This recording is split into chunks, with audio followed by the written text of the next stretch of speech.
उम्र भर हम ये गलती करते रहे, उम्र भर हम ये गलती करते रहे, धूल चेहरे पे थी हम आईना साफ करते रहे। बहुत बहुत नमस्कार, मैं आपको दोस्त, आपको भाई, आपका मेंटर एक बार फिर से आपकी सोच को कूड़ेदान तक ले जाने आया हूँ। ठीक है, बेसिकली आज मैं ये चैप्टर ख़त्म करने आया हूँ। ठीक है, ये चैप्टर ख़त्म। तबीयत ठीक है? नहीं ठीक है। फिर in culture and modern world हम लोग देख रहे थे ये टॉपिक, इसमें ठीक ना बहुत सारे टॉपिक्स हमने कवर कर लिए थे। जैसे प्रिंटिंग क्या होती है ये हमने देख लिया था, प्रिंटिंग चाइना में कैसे आई ये हमने देख लिया था। ठीक है, वुड ब्लॉक प्रिंटिंग क्या होती है, हैंड प्रिंटिंग क्या होती है, गार्डियन स्टाइल क्या होता है, ये हमने देख लिया था। प्रिंटिंग की ज़रूरत क्या पड़ी चाइना में, ये देख लिया था। प्रिंटिंग का डाइवर्सिफिकेशन कैसे हुआ चाइना में, ये देख लिया था। संघाई एक हब बन के कैसे पड़ा, एक केंद्र बन के, एक सेंटर बन के कैसे हुआ था प्रिंटिंग का, ये हमने देख लिया था पहले टॉपिक में। ठीक ना, फिर सेकेंड टॉपिक में एंट्री मारी हमने, देखा जापान में कैसे प्रिंटिंग पहुंची, बुद्धिस्ट मिशनरी कैसे उसको लेके गए वहाँ पे। ठीक है, बुद्धिस्ट डायमंड सूत्र पहली पब्लिश बुक छपी वहाँ पे जापान में 868 AD में। ठीक है, 868 AD में। उसके बाद वहाँ पे कैसे डाइवर्सिफिकेशन हुआ। ठीक है, और कीटागावा उटोमारो एक वहाँ के फेमस आर्टिस्ट थे, उनकी painting depicting the floating world, depicting the ordinary human experience, ये हमने देख लिया था। ठीक है, उनका जन्म कहाँ हुआ, टोक्यो में हुआ था। टोक्यो को पुराना नाम आपको बताना है, और इस टाइप की पेंटिंग को जो कीटागावा उटोमारो पेंटिंग बनाते थे उस टाइप की पेंटिंग को किस नाम से जाना जाता है ये आपको बताना है। पहला टोक्यो का पुराना नाम, दूसरा कीटागावा उटोमारो की पेंटिंग को क्या कहते हैं। ठीक है, ये दो टॉपिक हमने देख लिया था। फिर प्रिंटिंग यूरोप में कैसे पहुंची ये हमने देखा कि मार्को पोलो का रोल क्या था, मैन्युस्क्रिप्ट्स क्या थे, वेलम क्या थे, और वहाँ पे वहाँ के पब्लिशर जो थे स्क्राइब्स क्या थे। ठीक है, ये हमने देख लिया था। जो पब्लिशर थे वो लोग क्या सोच रहे थे, क्यों प्रिंट में मतलब इनोवेशंस चाह रहे थे, क्यों नई चीज़ें चाह रहे थे, क्योंकि अमीर लोग वेलम पढ़ते थे और गरीब लोग जो वुड ब्लॉक प्रिंटिंग थी उससे उस पर फॉलो करने लगे थे। तो ट्रेडर, व्यापारी, स्टूडेंट तो खुश थे, लेकिन वेलम कौन यूज कर रहे थे, रिचर्स, क्योंकि उनका स्टेटस डाउन हो रहा था। इसलिए जो पब्लिशर थे, जो छापने वाले थे पुस्तक, वो सोच रहे थे कि कोई चीज़ ऐसी चीज़ आ जाए जो सस्ती हो, सब लोग एक्सेप्ट करें और बहुत तेज़ी से हो। तो फिर हम टॉपिक 4 में एंट्री मारी, जैसे ग्यूटनबर्ग प्रिंटिंग प्रेस के बारे में। ठीक है ना, कैसे 1430 में ग्यूटनबर्ग ने एक प्रिंटिंग प्रेस बनाया, कैसे कौन कौन से नॉलेज यूज किए उसने। ठीक ना, वाइंस के और मशीन के प्लेट के और गोल्ड स्मिथ वाले फाइन पॉलिशिंग अल्फ़ाबेट बनाने के। ठीक है, तो ये तो चीज़ें हमने देख ली थी।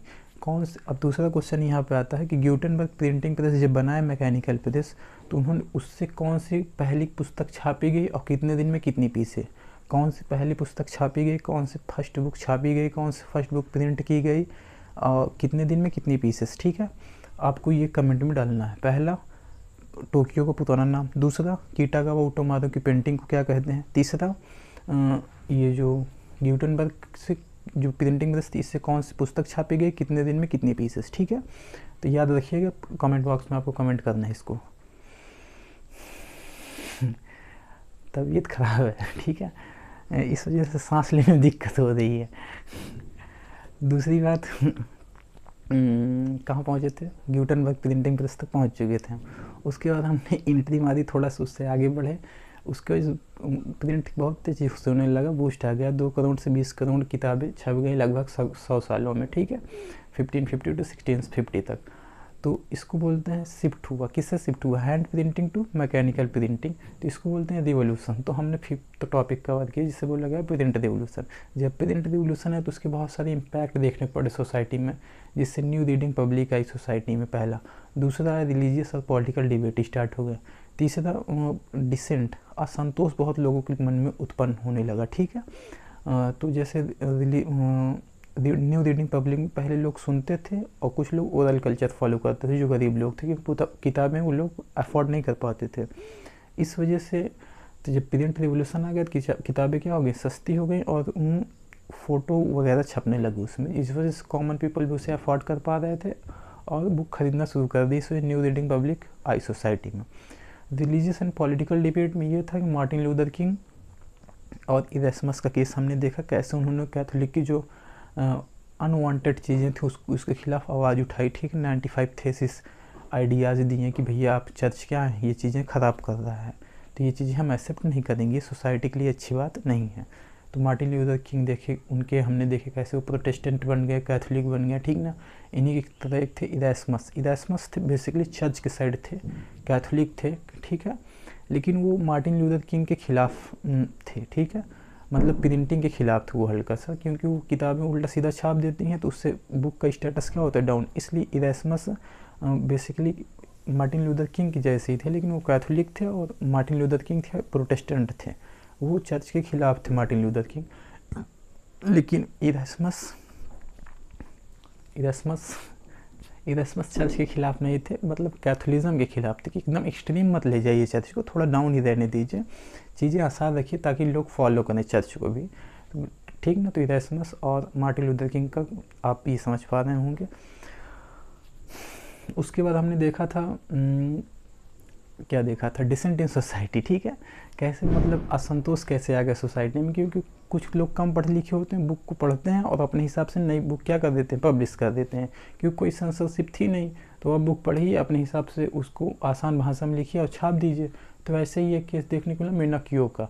उन्होंने क्या किया, बाइबल को पढ़ा और उसके खिलाफ, जीसस के खिलाफ, उनके जन्म के खिलाफ, उनके बर्थ के खिलाफ उल्टे सीधे लिख के छाप के और पब्लिश कर दिया, ठीक है।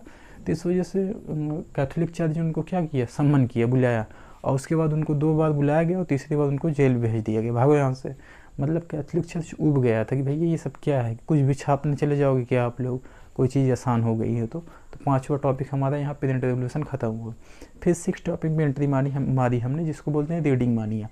रीडिंग मानिया क्या है, tremble therefore talent of the world क्या है, फिर नहीं ना, कैसे प्रिंट ने फ्रेंच रिवोल्यूशन में मदद की, ये चीज़ें हमने देखी।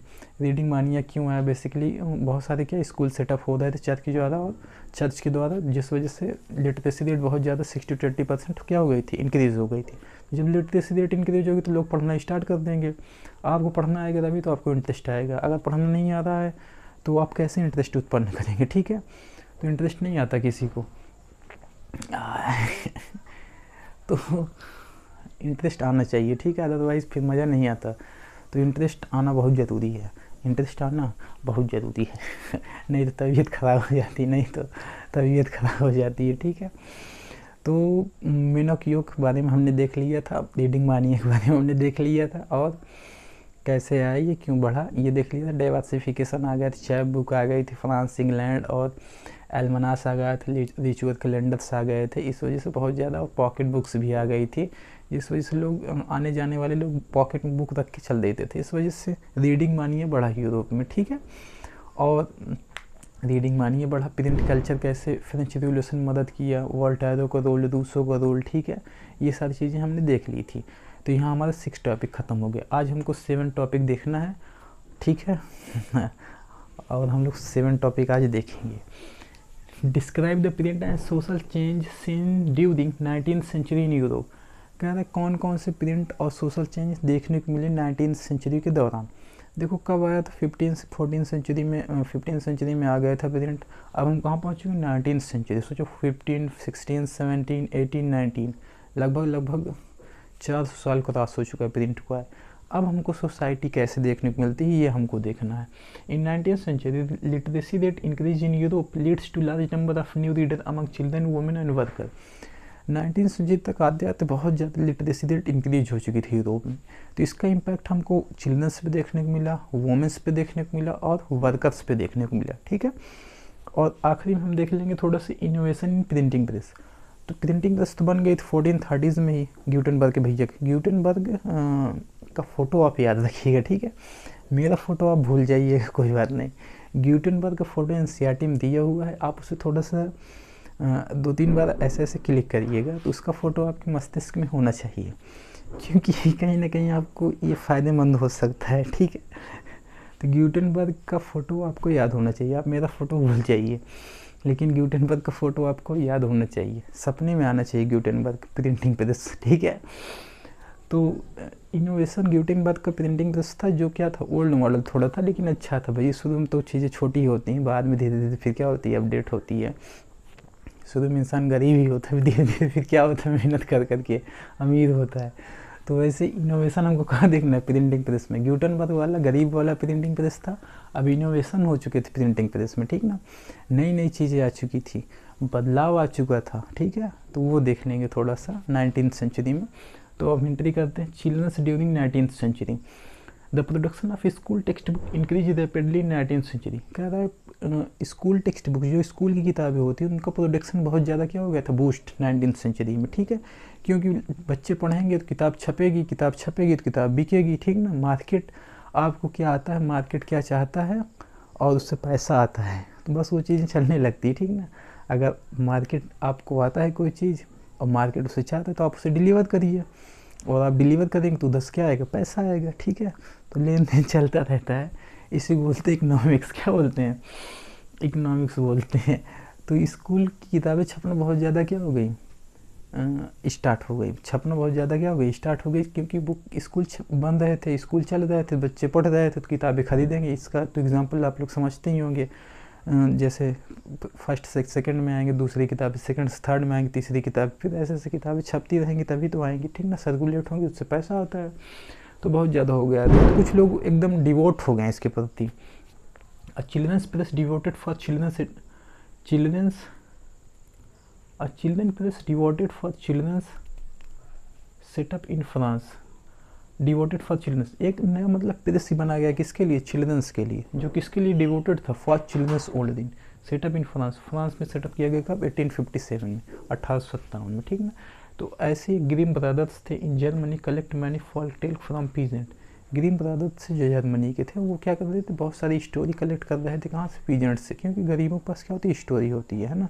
जैसे KGF में हो गया, बहुत सारी बुढ़ों के पास क्या होती है, स्टोरी होती है, ठीक ना। मतलब दादी दादा के पास तो स्टोरी होती है। तो वैसे ग्रीम ब्रदर्स क्या करते थे, जाके उनके पास स्टोरीज कलेक्ट करते थे, सुनते थे, और उसको किताबों में क्या करते थे, फिरो देते थे शब्दों में। तो जिससे क्या वो किताबें बन जाती थी, और फिर वो मार्केट में क्या होती थी, बिकती थी। तो पीजेंट के पास इतना पैसा तो होता नहीं कि वो अपना लिखें, छापें और उसके बाद पब्लिश करें। तो ग्रीम ब्रदर्स के पास पैसे थे, जर्मनी के थे ये, ऐसे बहुत सारी स्टोरी कलेक्ट किया और क्या किए, छाप के बुक बना के मार्केट में अपनी बुक लॉन्च कर दी। ये तीसरा पॉइंट था, unsuitable content for children should not publish. जो भी चिल्ड्रंस के लिए अनसूटेबल कंटेंट होते थे, उनको मतलब पब्लिश नहीं किया जाता था। ये था 19th सेंचुरी का केस, ठीक है। मतलब चिल्ड्रंस के ऊपर गलत प्रभाव पड़े, ऐसे कंटेंट को बुक में नहीं छापे जाते थे। तो पहला, टेक्स्ट बुक बनना स्टार्ट हो गई थी। दूसरा, एक पर्टिकुलर प्रेस ही बना दिया गया, किसके लिए, कि बच्चों की किताब छापने के लिए। कहाँ पे, फ्रांस में। जर्मनी में क्या था, ग्रीम ब्रदर्स, जी याद करिएगा, ठीक ना। ग्रीम ब्रदर्स थे जो पीजेंट्स स्टोरी कलेक्ट किए, फॉल्क टेल, और क्या बुक पब्लिश कर दी है। Unsuitable conduct for childrens not publish, मतलब ये सेंसरशिप था थोड़ा सा। अब हमें देखना है womens during 19th century. Womens during 19th century, womens are readers as well as writer. Womens क्या थी, रीडर्स भी थी और राइटर्स भी थी, रीडर्स भी थी और राइटर्स भी थी। वोमेंस रीडर्स भी थी और राइटर्स भी थी, मतलब पढ़ती भी थी, लिखती भी थी, पढ़ती भी थी, लिखती भी थी। कौन, वोमेंस, ठीक है।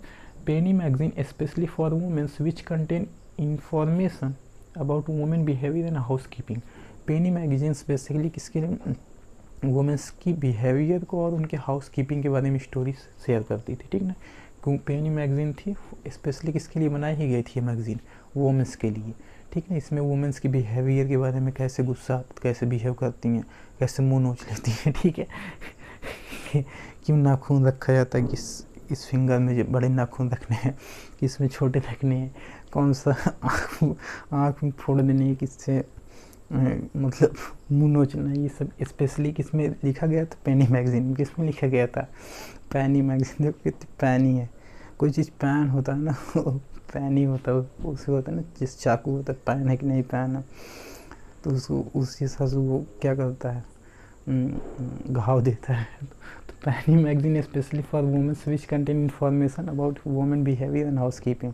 वुमेन के बिहेवियर के बारे में ये इन्फॉर्मेशन रखता था, और कैसे घर को चलाया जाए, कैसे छोड़िए जाने, कैसे हस्बैंड की सेवा की जाए, ये सारी चीज़ें यहाँ पे पेनी मैगजीन में इंफॉर्मेशन थी, ठीक है। क्योंकि कुछ लोगों को पता नहीं रहता है कैसे समाज में बोलना चाहिए, कैसे नहीं बोलना चाहिए, कुछ भी बोल देते हैं, ठीक है। इसी में एग्जांपल थे Jain Austin Brontë sister, George Eliot, ठीक है।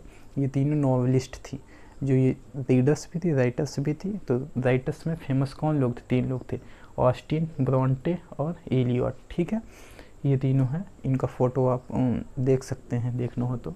आर द बेस्ट नॉवलिस्ट, इनको बेस्ट नॉवलिस्ट का अवार्ड दिया एनसीईआरटी ने। ठीक है, the writing prove that new type of womens with will, strength, determination and power to think.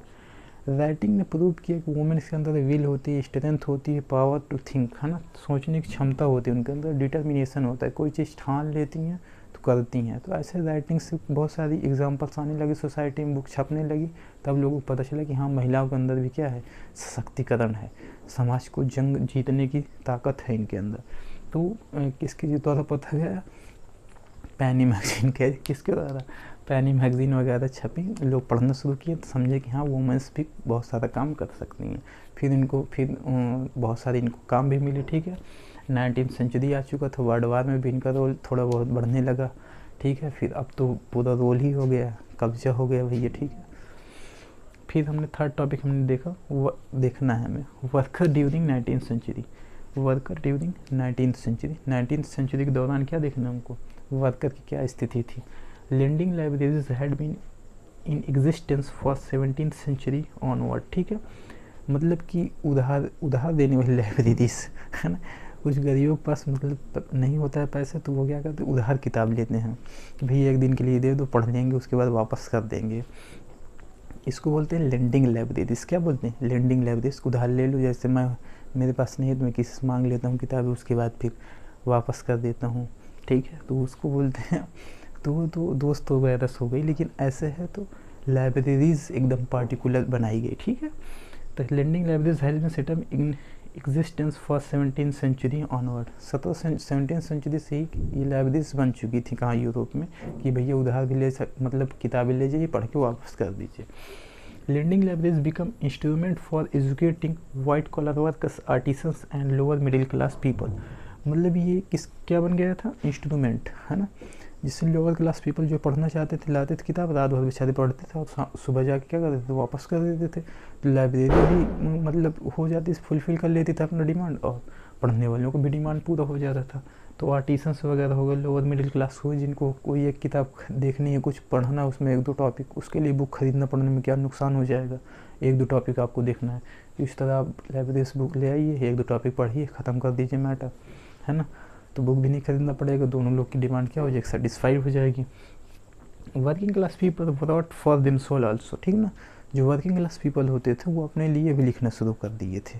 ठीक ना, पढ़ते थे और उसके बाद अपना लिखते थे। तो पढ़ते थे, लिखते थे, छापते थे, उससे पैसा आता था। ठीक ना, पैसा आता है तो तबीयत ख़राब हो जाती तो दवा खरीदने के पैसे काम में आते हैं। ठीक है, तो वो working class people without for them soul also. ठीक है, childrens during 19th century, womens during 19th century, worker during 19th century. I hope यहाँ तक आपको समझ में आ रहा होगा। आगे चलते हैं। Innovation in printing press. Innovation in printing press, printing press में कैसे बदलाव हैं ये देखना हमको। Initially Gutenberg printing press. ठीक ना, इनिशियली कौन सा प्रिंटिंग प्रेस था? ग्यूटेनबर्ग का प्रिंटिंग प्रेस था, लेकिन ये अपडेट हुआ 19th सेंचुरी पहुँचते पहुँचते। Cylindrical printing press bracket electrical, ये किससे चलता था? पावर से। ये किससे चलता था? पावर। इसको किसने बनाया था? बाय रिचर्ड एम हो। ठीक ना, रिचर्ड एम हो ने बनाया था। ये कहाँ के थे? अमेरिका के थे। सोच लो, अमेरिका का है ये। ठीक है, 8000 सीट पर आवर। ये 8000 सीट, 8000 कॉपी 1 घंटे में प्रोड्यूस करता था। सोचो कितनी ज़्यादा स्पीड थी। सिलेंड्रिकल प्रिंट प्रेस था। एक ग्यूटेनबर्ग का प्रिंटिंग प्रेस था, एक ये रिचर्ड एम हो का प्रिंटिंग प्रेस था, जो कितना 8000 सीट पर आवर प्रिंट करता था। उसके बाद और ऐसे तो offset printing press, which could print up to 6 colour at time. मतलब अब प्रिंटिंग देखो, पहले ब्लैक एंड वाइट होता था, लेकिन अब ऑफसेट प्रिंटिंग प्रेस के आने के बाद कलरफुल प्रिंटिंग होने लगी, है ना। सोचो कितना मतलब इनोवेशन, बदलाव आया प्रिंटिंग में 19th सेंचुरी पहुँचते पहुँचते। Up to 20th century entire printing press was converted into electrically operated press. मतलब 20th सेंचुरी आते आते पूरी भी जितनी भी मैकेनिकल प्रेस थी वो इसमें कन्वर्ट हो गई थी इलेक्ट्रिकल प्रिंटिंग प्रेस में। वेरियस अदर इम्प्रूवमेंट्स इन, और भी बहुत सारे बदलाव देखने को मिले, जैसे पेपर फीडिंग इम्प्रूव्ड, है ना। पेपर फीडिंग मतलब पेपर कैसे फिट किया जाता था, ये इम्प्रूव्ड हो गया था। पहले तो अपने हिसाब से लगाना पड़ता था, वो चीज़ें अलग हो जाती, मतलब बहुत कॉम्प्लिकेटेड रहता था। Quality of plate become better, जो प्लेट होती थी उसकी क्वालिटी अच्छी हो गई।